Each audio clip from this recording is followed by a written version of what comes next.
এই জায়গাগুলো ধীরে ধীরে বাড়াতে থাকলে পরে কেমিস্ট্রির ভীতিটা কিন্তু কমবে। শেষে গিয়ে সব বিজ্ঞান এক, শুরুতে এক, শেষে এক, মাঝে অনেক ব্রাঞ্চ।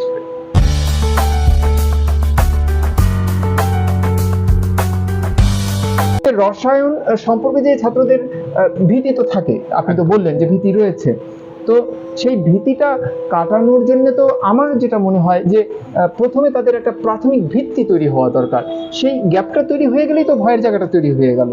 তো ছাত্রছাত্রীদের একদম বেসিক কোন জায়গা থেকে শুরু করা দরকার, যে জায়গাটা ঘাটতি থেকে যায় বলে আপনার মনে হয়, সেই বিষয়টা সেখান থেকে যদি একটু আলোচনাটা সংক্ষেপে আসলে বিজ্ঞান তো একটাই, এবার তার পরিধি বাড়ার সঙ্গে সঙ্গে শাখা বাড়ছে। এবার তুমি এটাও জানো যে পরিধি বাড়তে বাড়তে সবশেষে কিন্তু একটা ছাদে গিয়ে মিলিত হয়। মানে একজন পদার্থবিদ তার আবিষ্কার সেটা কেমিস্ট্রিকে সমৃদ্ধ করে, একটা কেমিস্ট্রির আবিষ্কার পদার্থবিদকে করে। শেষে গিয়ে সব বিজ্ঞান এক, শুরুতে এক, শেষে এক, মাঝে অনেক ব্রাঞ্চ। তো যেমনি একটা বিজ্ঞান আমরা 5-6 পর্যন্ত একটা বিজ্ঞানে পড়ি, তারপরে এই সেই বিজ্ঞানটা বাড়তে বাড়তে একটা কোথাও গিয়ে 7-এর দিকে আমরা কেমিস্ট্রি ধারণা পেতে শুরু করি। অণু পরমাণু, এই জায়গার থেকে যদি আমরা অণু কি, পরমাণু কি, ইলেকট্রন কি, প্রোটন কি, সেখান থেকে পারমাণবিক গুরুত্ব, আণবিক গুরুত্ব, মোল, এই জায়গাগুলো ধীরে ধীরে বাড়াতে থাকলে পরে কেমিস্ট্রির ভীতিটা কিন্তু কমবে। কিন্তু আমরা কি করি কি 9 থেকে গিয়ে আমরা রসায়নটা পড়তে শুরু করি। মূল সমস্যাটা এখানে হয় 7 থেকে আস্তে আস্তে 6 বা 7 থেকে আস্তে আস্তে যদি এরকম বললাম, যেটা তোমাকে বললাম, অণু পরমাণু, মোল, ইলেকট্রন, প্রোটন থেকে শুরু করে পরমাণুর গঠন, তারপর থেকে রাসায়নিক বিক্রিয়া, এই করে করে যদি বাড়াতে থাকি বিষয়টা গিয়ে শেষে গিয়ে ক্লাস 10 গিয়ে পর্যায় সারণী পড়বো। তারপরে আরেকটু ডেভেলপ করলে ফিজিক্যাল কেমিস্ট্রি, ফিজিক্সের সঙ্গে মিলিয়ে যে কেমিস্ট্রিটা সেটা পড়বো। আরেকটু বেশি হলে অর্গানিকের দিকে করবো। এইভাবে ধীরে ধীরে ক্রমান্বয়ে যদি আগাই, আমার মনে হয় যে ধারাবাহিকতাটা থাকবে, সেই ধারাবাহিকতার জন্য কেমিস্ট্রি সেটা কিন্তু মনে হয় না এতটা ভয়, যতটা ভয় আমরা সবসময় খেয়াল করি জায়গাটা। একদম।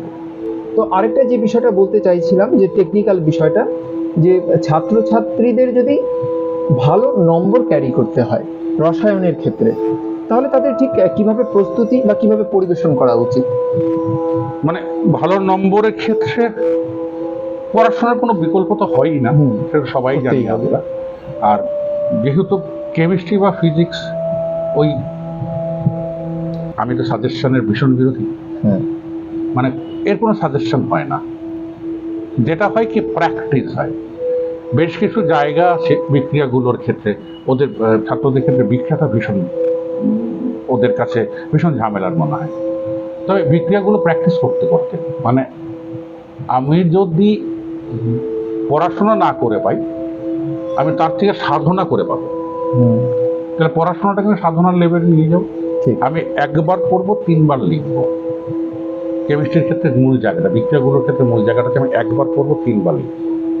একটা সাদা কাগজ নিব, যেটা হলো আমি আয়ত্ত করে লিখলাম, লিখে বিকেলবেলা আবার সাদা কাগজটাতে লিখবো।